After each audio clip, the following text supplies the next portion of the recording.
Thank you, Mr. Anderson. Is there anyone else wishing to testify on this matter? Yes, please. Please give us your name and address and proceed. It's Larry McLaughlin, 15130 South Springwater Road. I'd like to thank you for letting me come in and address this today.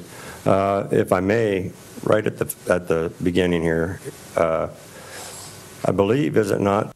Is based upon a distance, so it's within 500 feet of the property. One of the issues is that Measure 37 is different from in fact, we do not consider it a land use claim. It's a Measure 37 claim.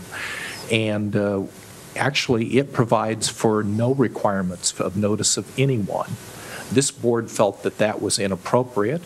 And what we did is we sort of compromised all those that are within 500 feet. We received notification, and also notification is put in the newspaper. And Commissioners, on our website. Yeah, that's where I saw it was in the newspaper. Yeah, and so that's the way, but technically under Measure 37, notice is not required. Okay, so even if you did submit testimony before, it would not in this case necessarily result in your being informed. Okay. And if I can clarify with staff, that's the standard we use for most of our land use, all of our land use notification, 500 feet. Can we clarify how do we model this policy? Land use notifications are based upon the zone, so it's 300, 500, or 750, depending upon what your zoning is. In this case, we went with one standard for everything at 500 which was 500 feet notification. So. Okay. Beyond that, I just found out one of the things I did want to bring up. I did submit written testimony. I'm sure you guys read through the testimony that you get prior to this. That addresses the applicant's value of the property and the value of the claim. Mm-hmm. And I don't know all of the Measure 37 rules, but I don't know at what point the county has the power to say to the applicant, okay, take this back. We've looked at this, and there's a lot of things that just don't add up, and come back with something that's realistic. According to the applicant today, my property just went from $860,000 to $1 million. I didn't realize just what I had sitting there. But beyond that, I've read through it. If I may just interrupt you, let me just respond. I think you've raised a really good question, and one of the things that this board had to debate was the question of what do we ask in the way of determination of value? And the truth is, again, Measure 37 is very obscure on this issue. And as far as we can determine, probably $1 of difference on your value as a result of regulation probably meets the threshold, although we haven't been to court, we don't know for sure. So we felt like we would ask people to make a good faith estimate, and frankly, good faith means different things to different folks. And some people have had, I think, what some of us might call patently absurd numbers, and I'm not reflecting this one, and others have had very conservative numbers. But it's not very hard to get to a threshold of $1, and we felt like rather than engage in lots of argument about assessments that probably could be argued and be very expensive and time delaying, which would mean we might not meet our time deadlines, we decided the threshold was so low on Measure 37, it wasn't worth an argument.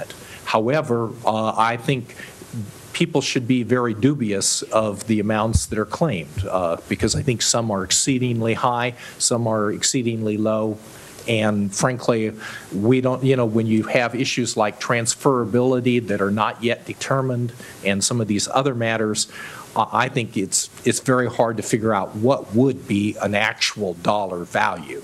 But certainly $1 is pretty easy to establish. Well, I understand what you're saying there. My point here is that I've kept track of the dollar amounts. That I read the county page of the paper and see what they are going through.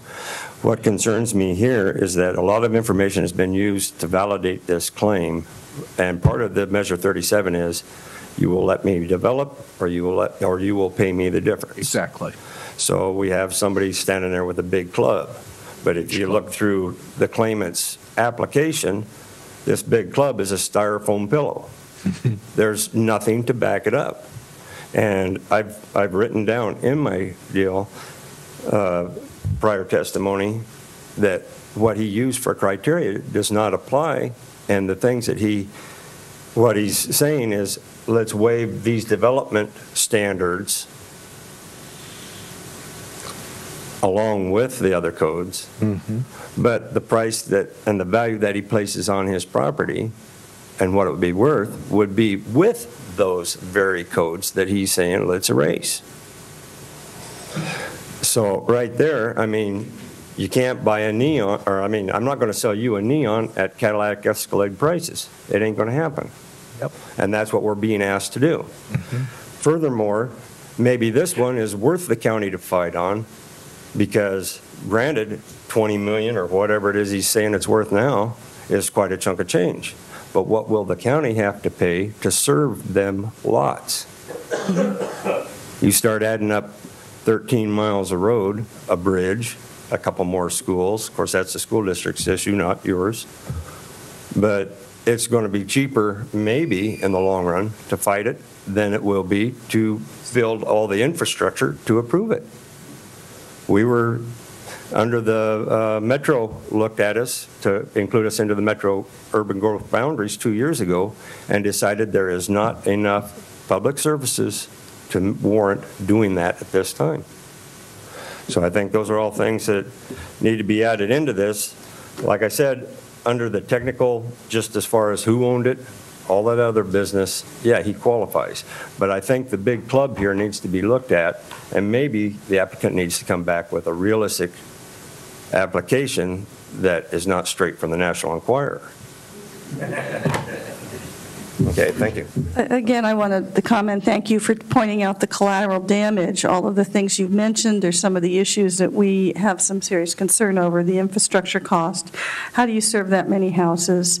Even if you put a septic system in or have a community septic system, who is responsible when those systems fail? Oftentimes it behooves the county.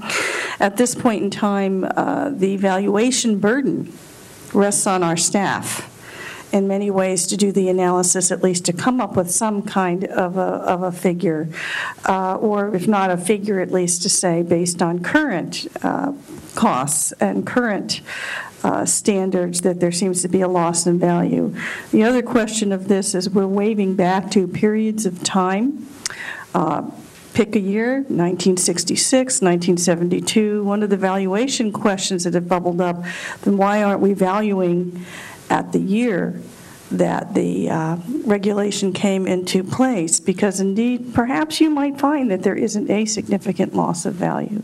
And those are some of the unanswered questions that we're dealing with now with Measure 37. And I'm so glad that the public is here to point these out to us today.